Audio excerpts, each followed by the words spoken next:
Dans la perspective d'un développement socio-économique durable en République du Congo au moyen de la recherche et de l'innovation technologique, il s'est tenu à Pointe-Noire du 15 au 17 décembre le premier Forum national des innovations technologiques du Congo. Piloté par la Direction générale de l'innovation technologique sous tutelle du ministère de l'Enseignement supérieur, de la recherche scientifique et de l'innovation technologique, ce forum est une tribune de grande envergure afin de créer un cadre de rencontre entre générateurs de recherche et utilisateurs potentiels tout en mettant un accent sur les jeunes et les femmes. L'importance, c'est de nous faire connaître parce qu'étant donné que nous n'avons pas assez de moyens pour faire les publicités et autres, donc c'est une façon pour nous de nous faire connaître, d'être plus visibles.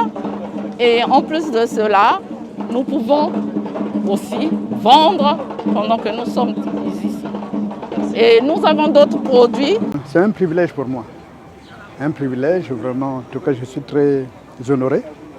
Parce que depuis 1999, j'avais mis ce produit au point. Et maintenant, c'est maintenant que j'ai cette grâce de pouvoir m'exprimer à un large public. Donc pour moi, c'est un grand privilège. Je remercie l'innovation technique, le ministère de l'innovation technique et de la science. Ce forum, placé sous le thème « La science, la technologie et l'innovation au service de l'entrepreneuriat et de l'employabilité des jeunes et des femmes », a aussi été un moment de partage d'expériences entre ces innovateurs. Notre projet, la serre automatique, permet de diminuer le taux d'importation des produits agricoles. Ça veut dire qu'à n'importe quelle période de l'année, vous pouvez avoir les fruits et les légumes que vous voulez. Vous pouvez approvisionner la population congolaise avec des fruits et des légumes. Et en même temps, notre serre automatique permet sa gestion à distance. Nous avons pour les appareils, le tout dernier conçu, un système de détection des connexions illégales. Nous savons qu'avec la SNE, c'est un peu à couteau tiré, mais cet appareil-là permet, donne un outil à la SNE ou bien à EKRC de pouvoir détecter si vous voulez la SNE. Ça veut dire que quoi? Si vous avez mis vos connexions pirates, la SNE recevra un message SOS avec la localisation de là où se trouve la maison et aussi combien est-ce que vous avez volé. Afin que le partage d'énergie, vous puissiez payer ce que vous consommez réellement. C'est de savoir comment ça se passe et puis si on veut obtenir ce CER, quelles sont les conditions à remplir, sinon quel est le montant.